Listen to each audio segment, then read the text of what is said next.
diplomático, integrantes de la mesa de enlace, señores empresarios, representantes del campo argentino, invitados especiales, señoras, señores, bienvenidos.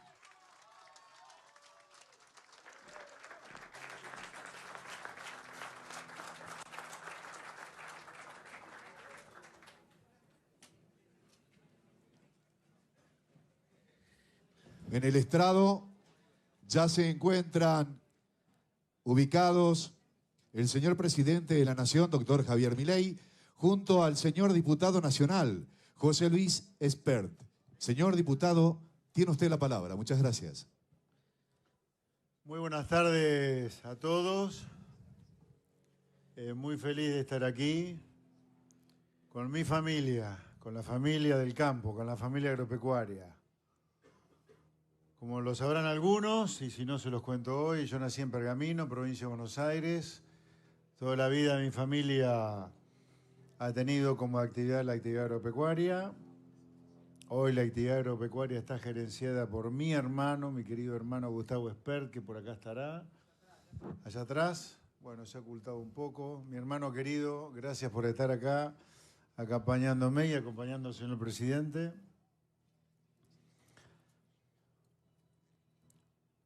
Muchas gracias al señor presidente, porque el que me invitó a Agroactiva fue Luis Nardi, el presidente de Agroactiva, y él me pidió que hiciera lo posible para que el señor presidente estuviera aquí. Y apenas le dije al señor presidente, a mi amigo Javier Milei, que el presidente de Agroactiva de Pergamino quería que estuviera en Agroactiva, él no dudó en estar aquí. Así que, señor presidente, en primer lugar, muchas gracias.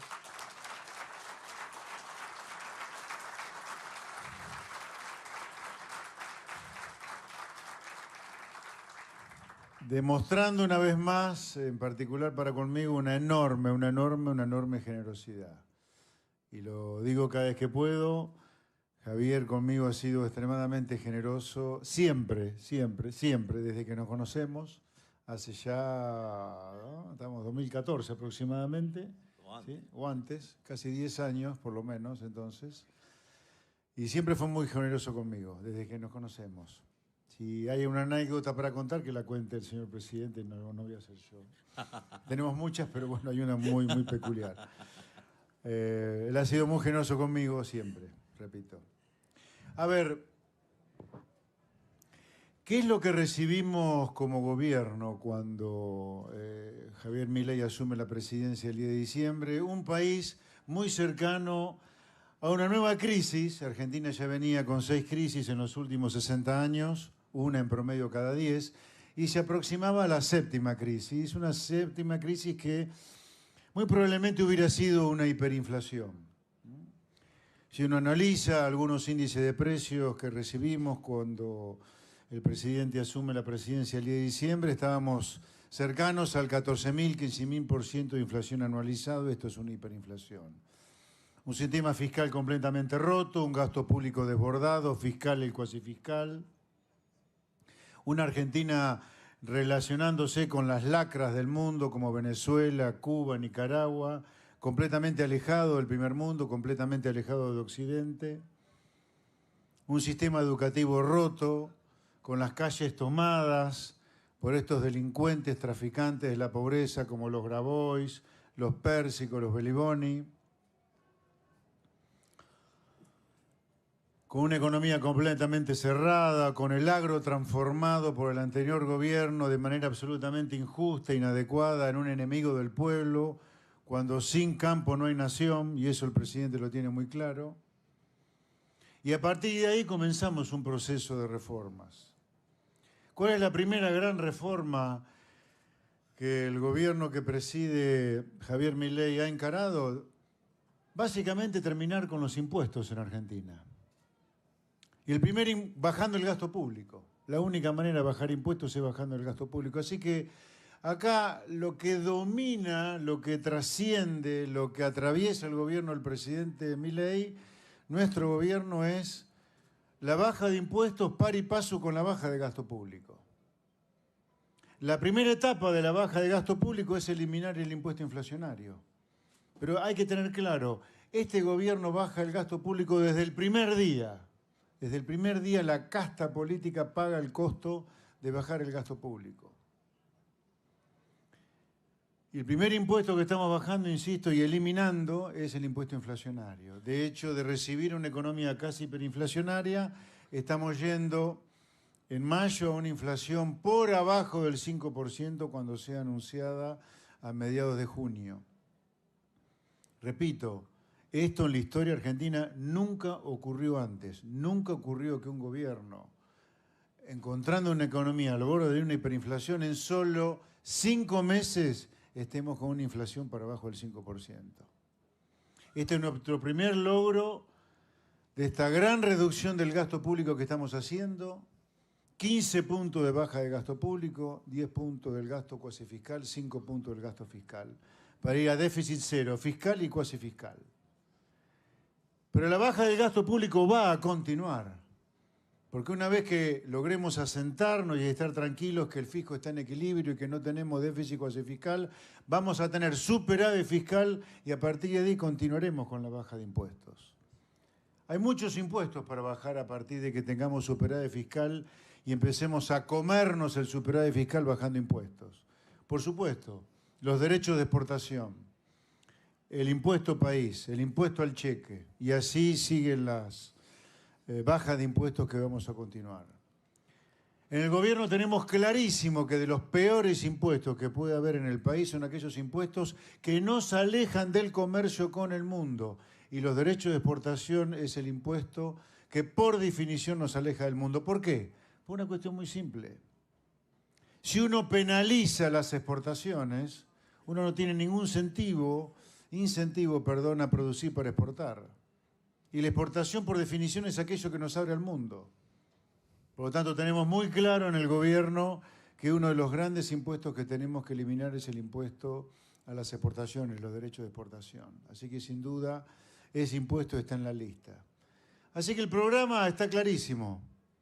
Siempre va a estar atravesado por la baja de gasto público, bajando el gasto que paga la política, bajando el gasto de la política. Nos quedan por delante por lo menos 10 puntos adicionales de baja de gasto público, a través de grandes reformas estructurales, la reforma previsional, la reforma tributaria, la reforma de la coparticipación federal de impuestos. Y así siguen las reformas que tenemos que hacer para seguir bajando el gasto público y devolviéndole a los ciudadanos el poder de gastar el fruto de ese ingreso en lo que quieran. Porque si hay algo que los liberales nos define es que queremos ciudadanos realmente empoderados, erguidos sobre sí mismos. Por lo tanto, la condición necesaria para eso es que ustedes puedan disfrutar del fruto de ese ingreso sin que el Estado les esté robando la plata a través de gastos innecesarios. Los liberales, y en particular los liberales que acompañamos al presidente Milei, tenemos claro que la política, el único sentido que tiene es de servirle al ciudadano para algo.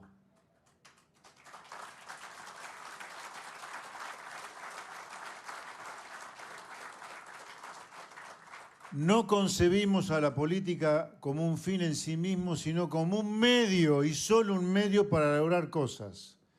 Que ustedes tengan seguridad, que tengan defensa, que tengan justicia, que tengan diplomacia, bienes que lamentablemente algunos no se lo pueden proveer ustedes mismos. Si no, no tendríamos Estado directamente. Ojalá no pudiéramos tener Estado. Ojalá que algún día exista alguna experiencia maravillosa por la cual nosotros como sector privado nos podamos dar todos los bienes por nosotros mismos. Ojalá. Y esa es la tarea que el presidente tiene como meta y por lo tanto, sin más, le doy la palabra a nuestro querido señor presidente, el señor Javier Milei.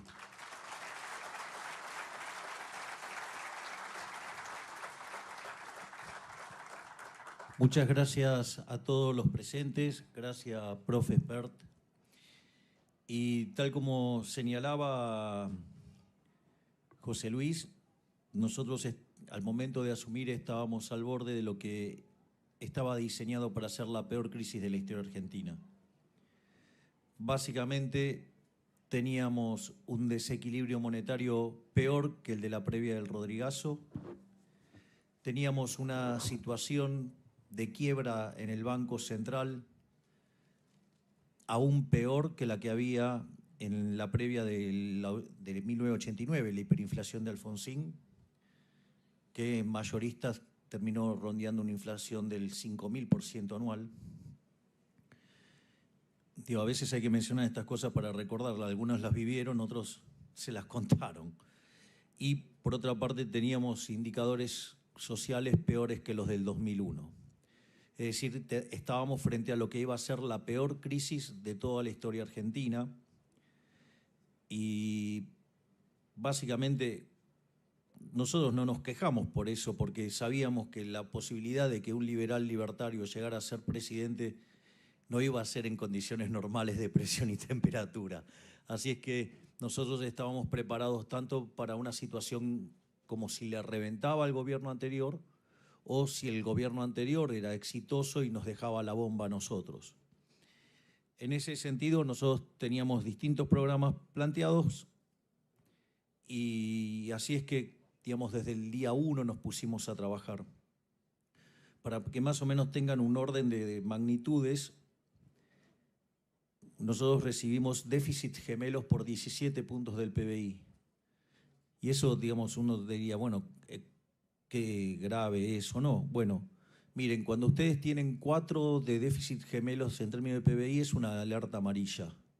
8 es, se van a dar una piña, imagínense lo que es 17. Ese era el tamaño del monstruo que venía encima.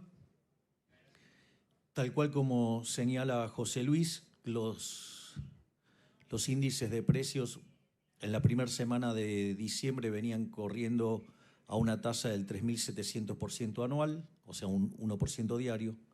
En la segunda semana se aceleraron a 7.500%.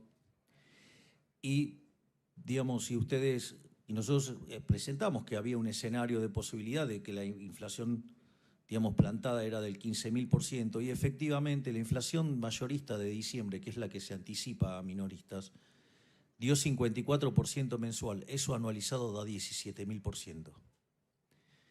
Y si ustedes se fijan, en el mes de abril la inflación mayorista fue del 3,4%. Es decir, anualizada 50%. Yo entiendo que 50% anual es un montón. Y obviamente que me revienta tener ese nivel de inflación. Pero, digamos, convengamos que venimos del 17.000%. Es decir, y lograr una baja del 17.000 al 50% en 4 meses, no hay registros históricos de haber hecho algo así.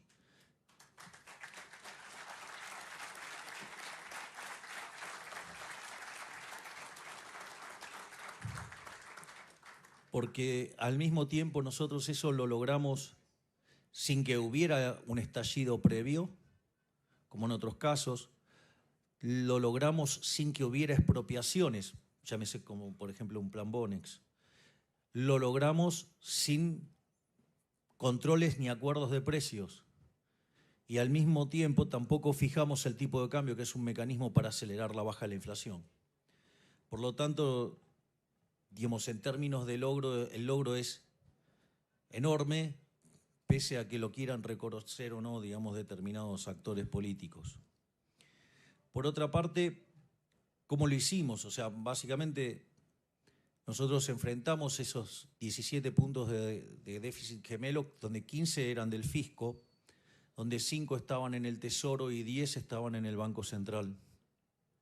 En ese sentido, nuestro programa económico, como todo programa económico, tiene una pata fiscal, una pata monetaria y una pata, digamos, del sector externo. En lo que tiene que ver con la pata fiscal, fuimos a un programa de déficit cero. Yo recuerdo que muchos que critican ahora sobre la composición del ajuste o demás, decían que ajustar más de un punto del PBI era imposible. Nosotros en la primera etapa, es más, pensábamos ir a déficit cero a lo largo del año 2024, y sin embargo, digamos, o sea, el ministro Caputo, con un coraje increíble, logró encauzar las cuentas y ya en el mes de enero estábamos en equilibrio financiero, es decir, no solo en equilibrio primario, o sea, lo operativo, sino también pagando los intereses. Y eso, digamos, se ha estado repitiendo durante todos los meses. Mayo de vuelta va a dar también superavitario. Y si bien estacionalmente por el pago de aguinaldos el mes de junio es deficitario, cuando ustedes toman los 6 meses juntos, somos superavitarios. Es decir, que el déficit cero sigue en pie, a pesar de que quieran mostrar que como digamos, sin considerar la estacionalidad del mes de junio, o sea, lo cual, digamos, es razonable, digamos. Pero bueno, nada, con tal de ensuciar son capaces de decir que hasta se quebró el déficit cero, cuando en realidad el déficit cero sigue en pie, porque ustedes tienen que ir tomando cómo se va acumulando, y en ese sentido, digamos, vamos a terminar con las cuentas superavitarias también en el consolidado de los 6 meses. Y ese ajuste, digamos, en la primera etapa, digamos, cuando se pone el freno, fue por el equivalente, si lo anualizan, a 7 puntos del PBI, y ahora, digamos, se está encauzando, digamos, a los niveles que necesitábamos. Y yo recuerdo que nos decían, ay, no, pero tiene mucho de licuadora y de recorte tiene tijerita. Digo, que son... Entonces, aquellos que decían que era imposible alcanzar el equilibrio fiscal, ahora empezaron con que el tema era la licuadora y tijerita. Mire, la verdad es que el 90% del ajuste es motosierra. Bajamos la cantidad de ministerios a la mitad, eliminamos la obra pública, eliminamos prácticamente las transferencias discrecionales a provincias y encaramos un programa de racionalización del gasto social como nunca se vio, digamos, donde históricamente hemos reclamado por eliminar a los gerentes de la pobreza, eliminar los intermediarios. Y vaya que lo estamos haciendo, y vaya que estamos encontrando un montón de corruptos y que lo estamos llenando de causas en la justicia.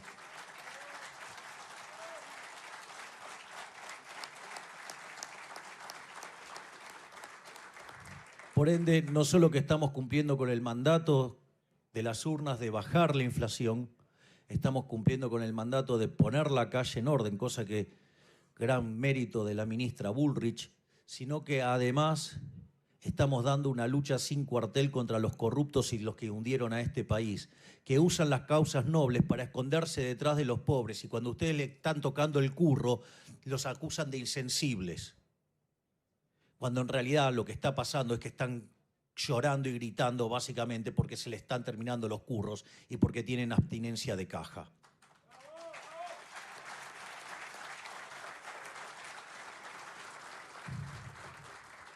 La otra parte titánica fue el trabajo del Banco Central, teniendo que enfrentar un déficit cuasi fiscal por 10 puntos del PBI.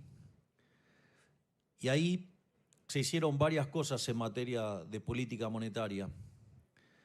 Por un lado, nosotros teníamos reservas internacionales netas negativas por 11.500 millones de dólares, casi 12.000 millones de dólares.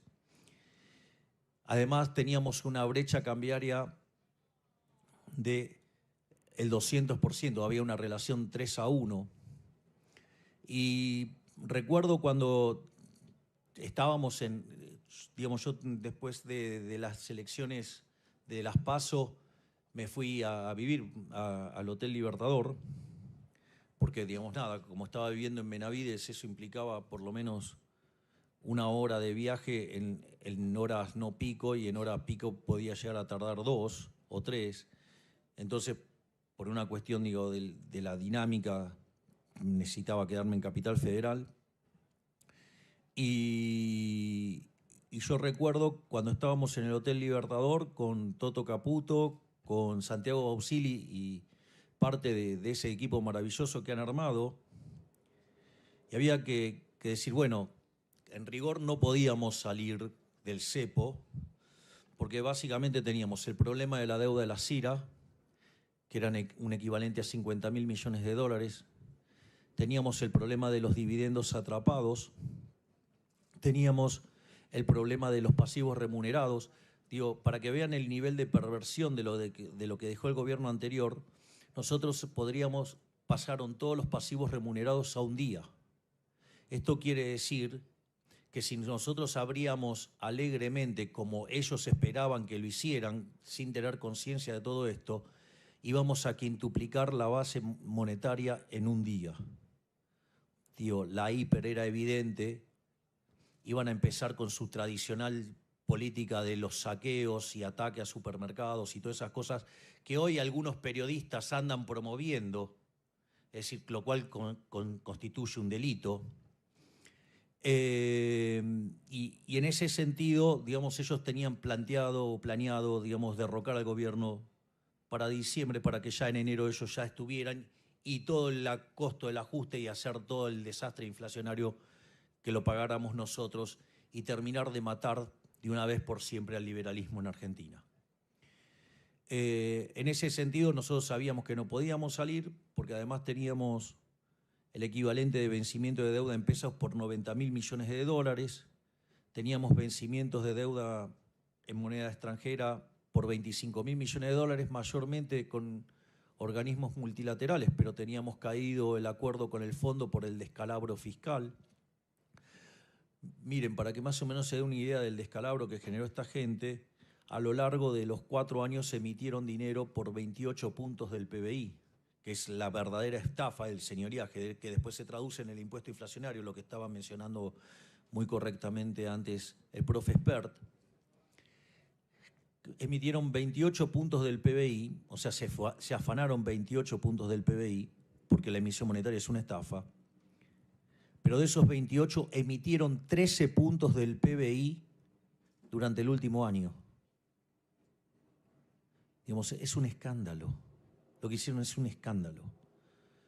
Y entonces, recuerdo que en aquel momento los economistas decían que el tipo de cambio había que llevarlo a 600 pesos y tenían un escenario de inflación, digamos, el consenso, y todos lo repetían bastante ese consenso.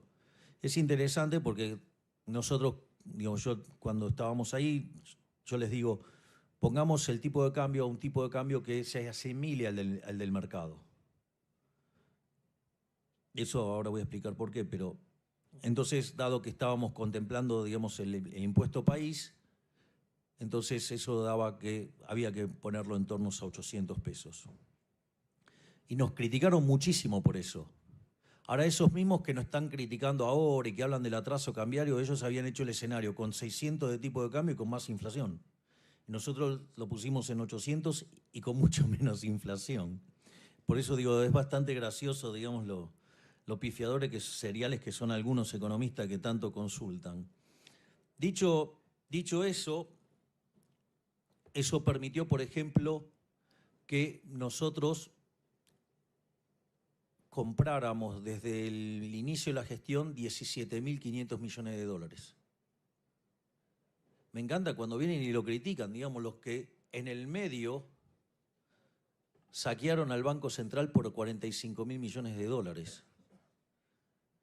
Al mismo tiempo, lo que tiene que ver con los pasivos remunerados que generaban 10 puntos de déficit fiscal en términos de PBI, hemos bajado ese déficit a 1 punto del PBI. Es decir, que entre los 7 que ahora quedaron 6, que hicimos en el Tesoro y los 9 que hicimos en el Banco Central, el ajuste son 15 puntos del PBI. Es decir, y le estamos devolviendo al sector privado 15 puntos del PBI. ¿Dónde lo ven eso? Que mientras que en diciembre discutíamos la hiperinflación que se venía, hoy estamos discutiendo créditos hipotecarios a 30 años. Si ustedes no creen que eso en 4 meses no es un montón, digamos, no sé qué dimensiones la gente tiene de lo que son los tiempos en economía.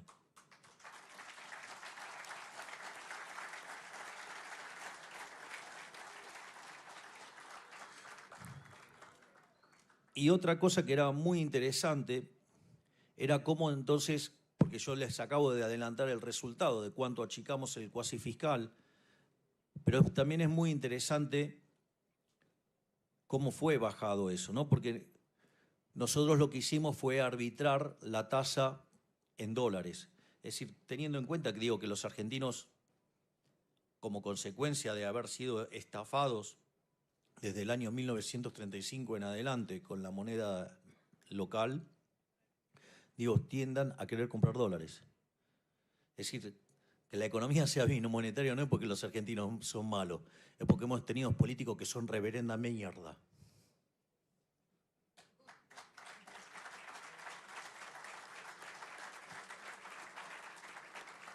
Y en ese sentido, nosotros arbitramos la tasa en dólares y eso implicaba una tasa de interés en peso negativa, pero en dólares era enorme. Y eso también nos criticaron mucho, si hubiéramos hecho caso a esos que decían que la tasa de interés tenía que ser positiva en no sé cuánto, en términos reales, hoy tendríamos una relación de pasivos remunerados 8-1, estaríamos hablando del carry trade y de cuándo estalla la hiperinflación. Y hoy, y esto para mí es muy importante para que lo tengan en cuenta, hoy la relación pasivos remunerados sobre base monetaria es 1,2 veces. O sea, que los tenemos recontra, digamos, contra las cuerdas, pero ahora les voy a contar cosas todavía más lindas. Motivo por el cual nosotros estamos muy tranquilos a pesar de lo que está pasando en el mercado de cambios, donde algunos están aprovechando para hacer sus predicciones apocalípticas. Digo, los pifiadores seriales. Argentina tiene una base monetaria de 15 billones de pesos. Y los pasivos remunerados son 18 billones de pesos. Ahora, lo interesante que de esos 18 billones de pesos, 12 billones de pesos están en el sector público, en los bancos públicos. De esos 12 billones de pesos, 7 billones están en el Banco Nación Argentina, donde además el Estado Nacional tiene 3 billones y medio. La otra parte importante están en el Banco Provincia. Con la situación fiscal de la provincia de Buenos Aires y del modo que usa el Banco Provincia, tiene muy apretada la situación de la liquidez, con lo cual no van a poder tocar eso. ¿Qué quiere decir eso? Que el problema de los pasivos remunerados se redujo a 6 billones de pesos. Cuando hemos hecho ya colocaciones por 11, 12 billones de pesos y el mercado había tratado de licitar por cerca de 20 billones de pesos. ¿Qué quiere decir eso? Que a los pasivos remunerados los tenemos contra las cuerdas. ¿Por qué es importante que tengamos los pasivos remunerados contra las cuerdas? Porque mientras que tenemos los pasivos remunerados contra las cuerdas, que ya próximamente los vamos a eliminar, no teniendo déficit fiscal, con lo cual no hay necesidad de emitir para financiar al fisco. El día que arreglemos un problema que nos dejó el gobierno anterior, que se llaman puts, donde básicamente es un mecanismo por el cual se financió el déficit fiscal, digamos, haciendo la vista gorda el Fondo Monetario Internacional y, digamos, los bancos no querían financiar al Tesoro, entonces lo metieron adentro del Banco Central. El día que terminamos de arreglar eso, estamos en condiciones de levantar el cepo. Y estamos en negociaciones con las instituciones financieras para terminar con el problema, básicamente, de los puts. Y el día que terminamos el problema de los puts, se terminó el cepo. Y además, como no vamos a controlar precios, el tipo de cambio va a ser libre. Pero ¿qué es lo interesante? Dado que nosotros no vamos a emitir pesos ni para emitir para el fisco, ni para comprar dólares, ni para sostener al sistema financiero, la cantidad de dinero va a estar fija. Y cuando podamos determinar fija la cantidad de dinero, como creemos que emitir dinero es un delito, vamos a enviar una ley de no emisión. Esa ley de no emisión va a hacer que cuando haya emisión monetaria vaya preso el presidente de la Nación, el ministro de Economía, el presidente del Banco Central y todo su directorio, y los diputados y los senadores que estafen a la gente con la emisión monetaria.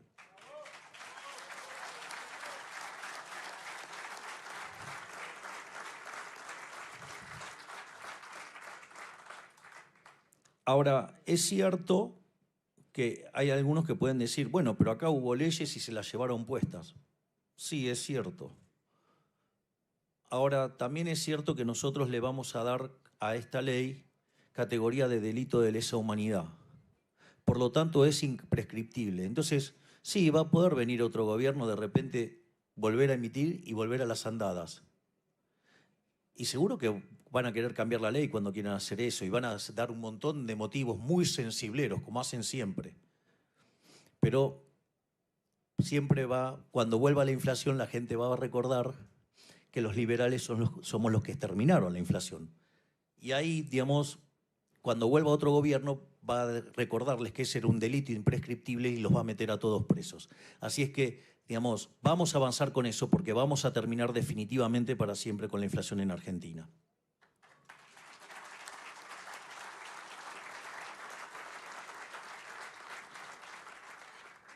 Por otra parte, otra de las cosas que nosotros sabíamos que iba a pasar es que claramente al momento de hacer un programa de estabilización, eso genera un aumento del ahorro y dadas las condiciones que tenía Argentina no iba a haber contraparte de inversión. Por lo tanto, sabíamos que iba a haber caída en la actividad económica. El hecho de haber puesto el tipo de cambio muy parecido al del mercado, lo que hacía era achicar la brecha y al achicar el exceso de demanda de divisas, achicaba el exceso de oferta en el mercado de bonos, con lo cual hacía bajar la tasa de interés.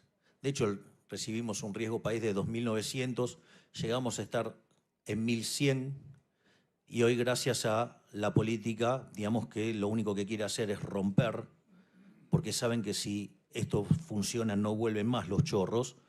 Entonces ahora el riesgo país está en 1.500, pero ahora, digamos, o sea, créanme que lo vamos a derrotar también. Pero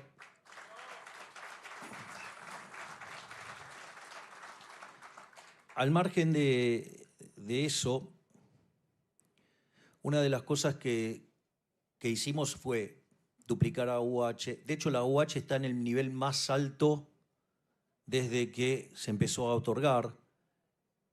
Digamos, si le suman la tarjeta alimentar, nunca hubo tanta asistencia, digamos, al sector vulnerable de la economía. Además, dimos asistencia a la clase media vía entrega de útiles y vía financiamiento de la cuota de los colegios. Y si bien el primer trimestre caímos mucho menos de lo que deberíamos haber caído en condiciones al ajuste que estamos haciendo. Y lo más interesante, y eso es lo que tiene tan nerviosos a los políticos, porque no solo que está bajando la inflación, empezó a rebotar la actividad económica. Cuando ustedes empiezan a mirar los indicadores económicos, es cierto que contra el año anterior dan caída, pero cuando miran el mes a mes desestacionalizado, están la gran mayoría de los indicadores subiendo muy fuertemente. ¿Quieren un ejemplo? Por ejemplo, el crédito. El crédito está creciendo 650% respecto al año anterior y está creciendo 45% respecto al mes pasado. Es decir, la economía está rebotando y va a rebotar fuerte. Entonces, si hoy, digamos, a pesar de haber hecho el ajuste más grande de la historia de la humanidad, mi imagen sigue estando en los niveles de cuando asumimos, cuando la intención de votos del espacio está en torno al 55%, o sea, con lo cual si fuéramos una elección general ganaríamos en primera vuelta por escándalo. ¿Saben qué? Los chorros están nerviosos. La casta tiene miedo y tiene tanto miedo que lo único que hace es querer sabotear a este gobierno.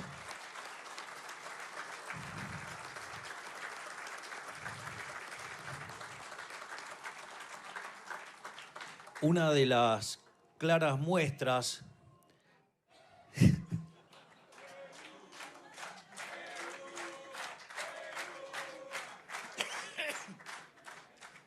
sí, ese soy yo. ¿Por qué será? No sos vos. Vos no sos.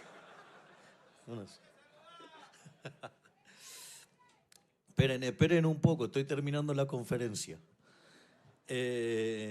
Entonces, fíjense esto, lo que hacen los degenerados fiscales que están en el Congreso. Es decir, están todo el tiempo enviando leyes para tratar de sabotear la columna vertebral del programa económico, que es el superávit fiscal. Una muestra de ellos la dieron ayer, pero además no podían dejar de demostrar que son una casta inmunda, porque se subieron 80% las dietas. Es decir, para pasar las reformas estructurales que necesitamos los argentinos de bien, llevan tomándose 6 meses. Para aprobar el aumento para ellos, rapidito lo hacen, ¿eh? Qué eficiente que son cuando quieren, digamos, con la de ellos. Y como si todo esto fuera poco, se bloqueó el tema de eliminar la jubilación de privilegio. Así es que a mí me importa un rábano. Digamos, yo voy a renunciar a mi jubilación de privilegio. Porque ¿saben qué?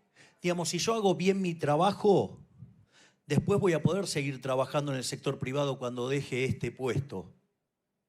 Pero claro, estos están acostumbrados a hacer zafarrancho durante los últimos 100 años, entonces tienen un seguro que son las jubilaciones de privilegio. No, basta, si hiciste las cosas mal, mereces cagarte de hambre por hijo de puta. Y por eso hay que eliminarlas.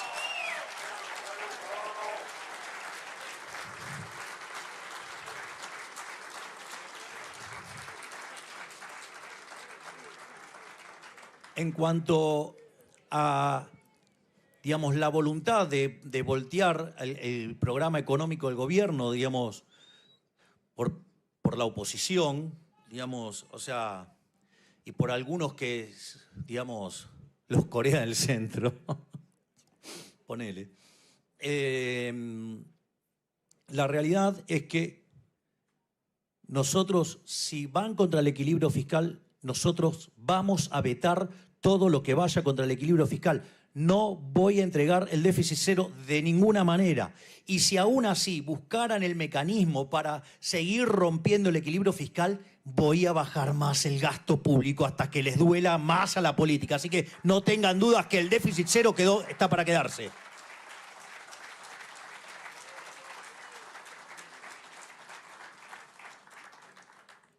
Finalmente, en términos de la macro, está, digamos, que saltó el tipo de cambio. Ahora, la realidad es que nosotros sostenemos que la inflación es siempre y en todo lugar un fenómeno monetario que se genera por un exceso de oferta de dinero, ya sea porque sube la oferta o porque cae la demanda. Y eso hace que el poder adquisitivo del peso caiga y todos los precios expresados en unidades monetarias suban. El dólar es un precio más de la economía. Entonces, ¿por qué sube el dólar? Entonces uno dice, bueno, la realidad es que ¿hay lugar para que caiga la demanda de dinero? Miren, la verdad que no. Porque cuando ustedes toman la base monetaria durante el siglo XXI, en promedio fue 9-10% del PBI. Y hoy la base monetaria es 2.8 del PBI. No hay mucho lugar para que caiga la demanda de dinero. Es más, dice, bueno, pero están los remunerados y se podrían... Supongamos que tomamos el total de los remunerados, que ya sabemos que no sería lo correcto. Aun cuando tomáramos el total de los remunerados, estamos en 6% del PBI. Por lo tanto, no tiene que ver con un problema de la demanda. Entonces la pregunta es, ¿tiene que ver con un problema de la oferta?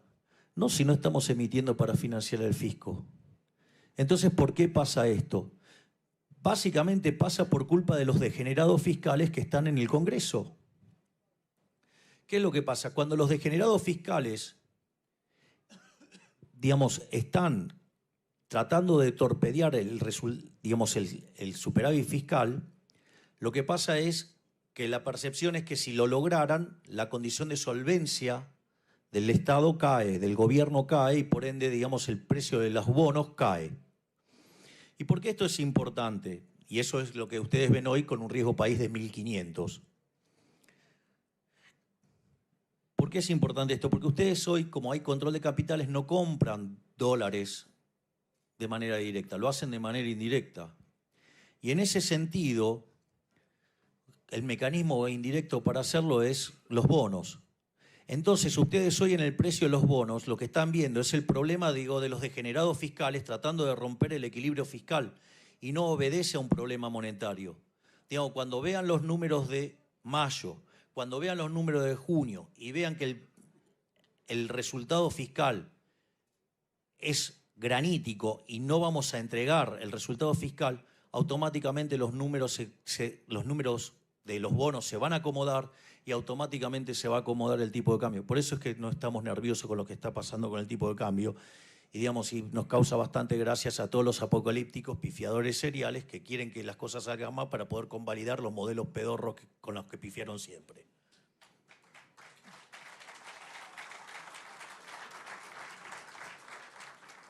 Entonces la pregunta es, bueno, ok, tenemos la macro, digamos, en orden, o la estamos ordenando. Entonces la pregunta es, ¿cómo vamos a crecer? Bueno, lo primero estamos rebotando. Y eso se va a manifestar en una mejora en la actividad y en el empleo. De hecho, los salarios reales hace 2 meses que vienen subiendo, y si lo miran en términos de alimentos, vienen subiendo muchísimo más, con lo cual, digamos, el número de pobres e indigentes va a tener que empezar a ir a la baja cuando se tome, digamos, las nuevas mediciones. Pero al margen de eso, digo, no las que todavía quedan remanente y que tienen el impacto del primer semestre. Entonces va a haber, digamos, estamos viendo el rebote, de hecho se está viendo. Otro elemento, digamos, que va a potenciar el crecimiento económico es que aumentar el ahorro en 15 puntos del PBI, eso va a tener una traducción en inversión.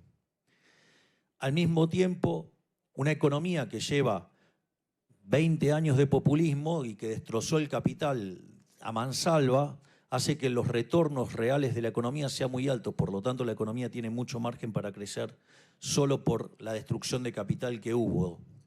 Entonces, eso es lo que va a explicar cómo va a empezar a rebotar y a crecer la economía de corto plazo. Y por otra parte, digo, por más que pareciera que hay contratiempos, la ley bases y el DNU,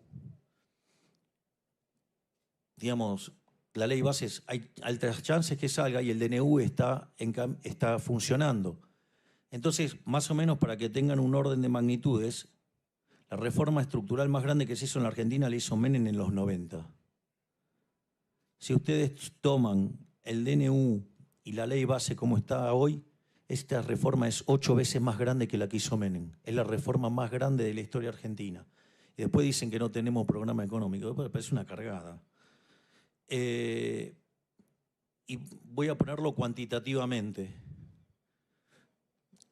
Estas reformas implican que vamos a subir en libertad económica 90 puestos. Es decir, dejaríamos de ser un país que iba camino a convertirse en Venezuela y vamos camino a convertirnos en un país parecido a Alemania o a Francia o a Italia.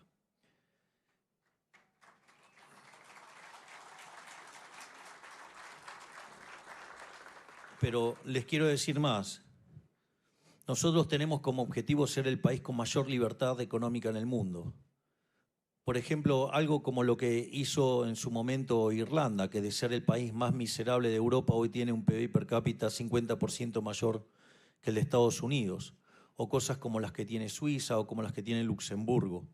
Pero digamos, como nosotros tenemos pendientes, después de esto, 3.200 reformas estructurales más, nos vamos a convertir en el país más libre del planeta. Y eso va a hacer que en un lapso de 30 o 40 años nos vamos a convertir en el país más próspero del mundo. Y ese es el plan.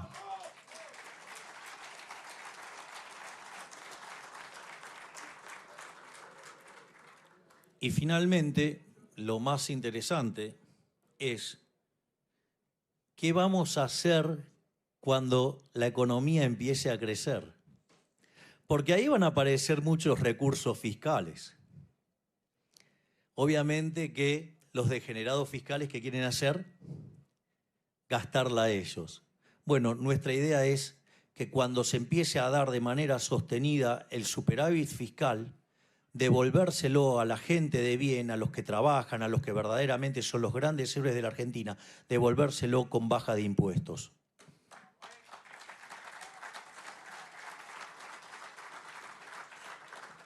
Y obviamente, como dijo el profe Espert, en la mira tenemos al impuesto país, tenemos a las retenciones y tenemos el impuesto a los débitos y créditos bancarios, digamos que son súper distorsivos Y si ustedes quieren, el mayor testimonio de que los quiero bajar efectivamente y que los voy a bajar cuando la economía empiece a recuperar, ¿saben cuál es? Nunca los quise coparticipar. Porque si los hubiera coparticipado, no los vamos a poder sacar más. Entonces, el mejor testimonio que tengo para darles y como mejor prueba de que efectivamente cuando empiece a crecer la economía y el superávit fiscal empiece a ser abultado, vamos a estar bajando los impuestos. Básicamente, ¿por qué? Porque nunca los quise coparticipar. Así es que eso le va a dar un nuevo empuje al crecimiento económico y sin lugar a dudas, si seguimos abrazando las ideas de la libertad, en 35 años vamos a ser una de las grandes potencias mundiales. Muchísimas gracias.